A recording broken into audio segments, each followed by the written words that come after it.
나의 바위 나의 구원이신 하느님, 내 머리의 생각과 내 입술의 말들이 주님 마음에 들게 하소서. 아멘.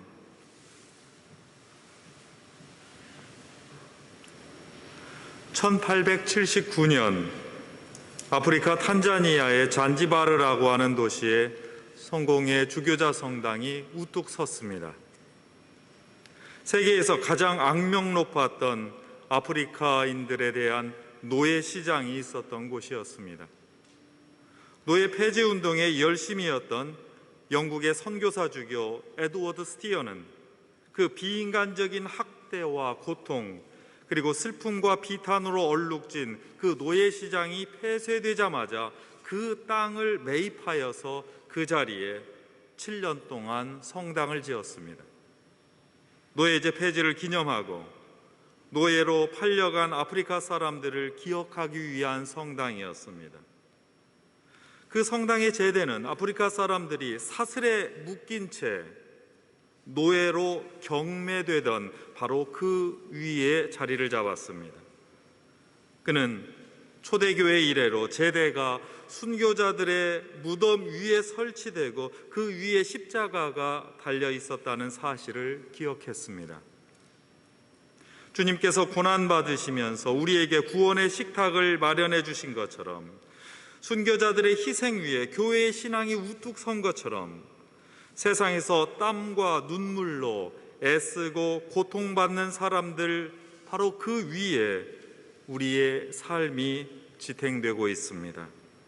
이것이 우리 그리스도인들이 믿고 따르려는 고난과 구원의 역사입니다.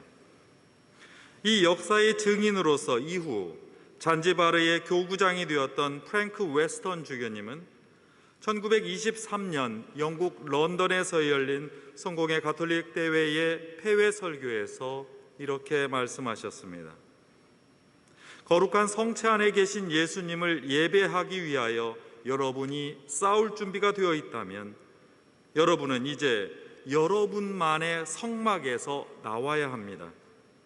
영성체를 통하여 여러분 안에 신비하게 현존하는 그리스도와 더불어 이 세상의 거리로 걸어 나와야 합니다.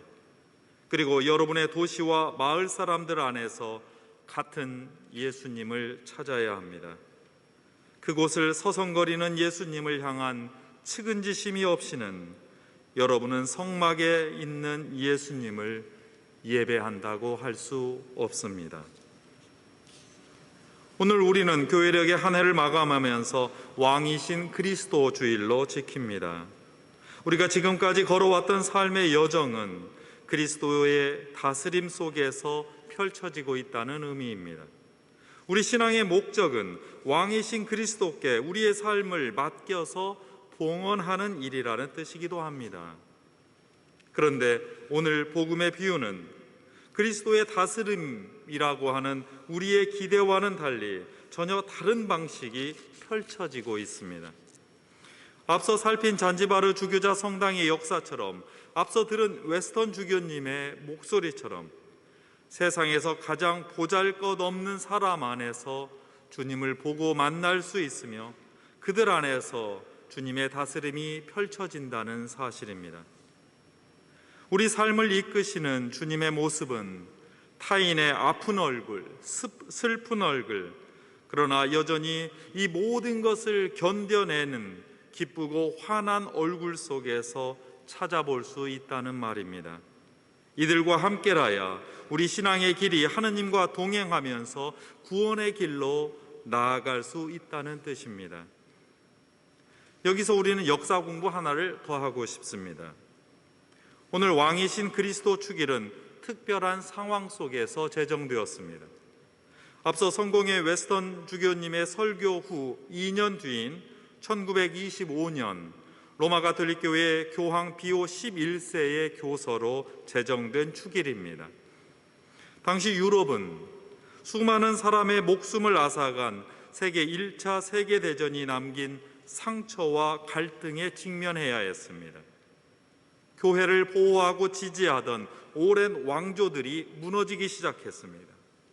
문화는 점차 개인주의로 빠져들면서 교회에 기반한 전통적인 신앙을 위협했습니다. 사회에는 국가주의 또는 민족주의가 일어나면서 교회의 위치와 보편적 가치를 흔들기 시작했습니다.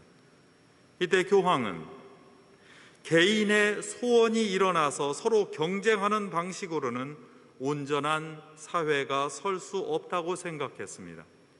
그래서 그는 국가 간의 전쟁 안에서든 개인 간의 갈등 안에서든 거기에서는 평화를 기대할 수 없다고 말했습니다. 오로지 그리스도의 다스림 앞에 겸손히 자신을 내어놓고 비추어 볼 때 그리하여서 그리스도의 평화로서만 세상의 질서가 온전히 유지될 수 있다고 선언하였습니다. 개인의 소원과 주장을 정의라고 고집하고 자기 이익에 따라 신앙의 가치를 마음대로 타협해서는 더 큰 상처와 혼란이 일고 만다는 우려였습니다. 실제로 몇 년 지나지 않은 1933년 독일에서는 개인주의와 국가주의를 묘하게 결합하고 선동한 히틀러의 나치 통치가 등극하였습니다. 그 이후에 수많은 사람들, 특히 유대인들이 겪은 고통은 굳이 설명하지 않아도 여러분은 잘 알고 계십니다. 참혹한 전쟁과 희생이 끝나고 세계 그리스도 교회는 시기와 경쟁, 거짓 선동이 만들어낸 아픈 역사를 다시 되새겼습니다. 그러면서 1970년대 이후 전례 개혁을 통해서 연중주일 마지막 주일을 왕이신 그리스도 주일로 정하기 시작했습니다. 우리 삶의 진정한 통치자는 자신만이 의롭다면서 세를 이루는 힘이 아니라 성육신하여서 이 땅에 뿌리를 내리신 예수 그리스도야 한다는 믿음 때문이었습니다. 세상 곳곳에서 만나는 이들과 성실하게 대화하고 배우며 품위를 잃지 않는 그리스도여야 한다는 확신 때문이었습니다. 우리가 그리스도인이라고 불리는 이유는 단순하고 분명합니다. 우리 삶을 마지막까지 이끄는 기준은 그리스도라는 사실입니다. 그리스도의 삶과 가치가 이 세상과 우리 삶을 이끌고 다스리는 원칙이어야 한다는 그 희망을 지니고 살기 때문에 우리는 그리스도인이라 불립니다. 그러나 왕이신 그리스도의 통치라는 말은 우리가 쉽게 떠올리는 정치적인 승리나 소원 성취와는 거리가 멉니다. 전례 독서 3년에 걸쳐서 우리는 그리스도 왕주일에 드러난 예수님의 모습을 다시 한번 확인합니다. 가해인 올해 여러분이 방금 읽으신 마태복음서에서는 가난한 사람들, 세상에서 가장 작은 사람들, 보잘것없는 사람들의 얼굴과 삶에 새겨진 주님을 발견하라 하시는 가르침을 듣습니다. 주님은 출애굽 노예들을 해방하시는 하느님이셨고 버림받은 사람들을 건져 올리시는 분이었고 차별받는 사회의 소수자들을 당당하게 역사의 무대에 올려놓으신 분입니다. 나해에 있는 요한복음서에서 우리는 빌라도 앞에서 신문을 받으시는 예수님을 발견합니다. 세상 권력 앞에 끌려 나온 우리 주님은 너무도 연약하게만 보입니다. 그러나 예수님은 곧 쓰러지고 말 세상의 권력과 영원한 하느님 나라의 힘을 분명하게 대조하여 보여주십니다. 우리의 연약함 속에 하느님께서 동행하신다는 확신으로 우리를 초대하시는 장면입니다. 우리는 영원한 왕이신 그리스도와 함께 살아가는 하늘의 시민입니다. 다해에 읽는 루가복음서에서 우리는 십자가 위에서 조롱당하시는 예수님을 발견합니다. 죄수들의 조롱 속에서도 예수님은 침묵하셨습니다. 그분의 삶과 가치를 알아보지 않는다고 소리치시거나 분노하시지 않았습니다. 그때 더 연약했던 사람이 자신의 고통 속에서 예수님의 고통을 함께 바라보았습니다. 인간이 겪는 고통이야말로 사람의 진면목을 바라보는 창입니다. 그 창을 통해서 함께 십자가에 달렸던 그 죄수는 낙원의 약속을 받았습니다. 왕이신 그리스도를 우리에게 보여주시는 이 모든 장면이 십자가의 처형 사건으로 이어진다는 사실을 꼭 기억해 주십시오. 어쩌면 이 모든 과정에서는 승리의 확신이 잘 보이지 않을 수 있습니다. 다만 무참하게 질밥한 이들이 십자가 위에서 서로 위로하며 다시 한번 고대하는 그 무력한 낙원의 기대만 희미하게 엿보이는지 모릅니다. 그러나 이것이야말로 사람이 생각하는 권력과 통치의 역사를 새로 바라보라고 하는 초대이기도 합니다. 성서와 역사는 그리스도가 무참한 실패와 상처 안에 있다고 되새겨줍니다. 그리스도교 신앙은 고통과 고뇌가 없는 삶과 세상을 약속하지 않습니다.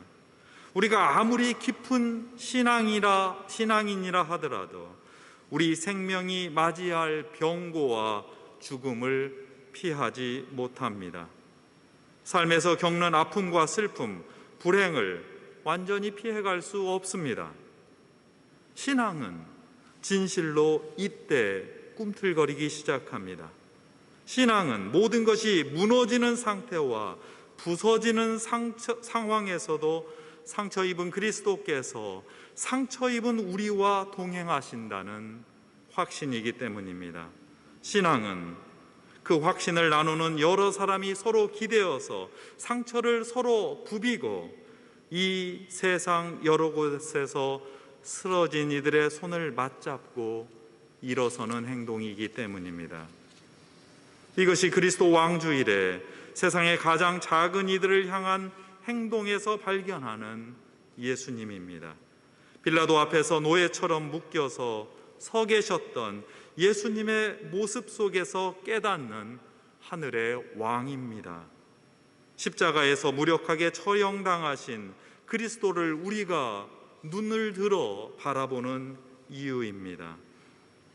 한 해를 덮고 있는 코로나 사태는 무디어진 우리 마음에 세상의 고통을 우리 것으로 살펴보라는 도전이기도 합니다.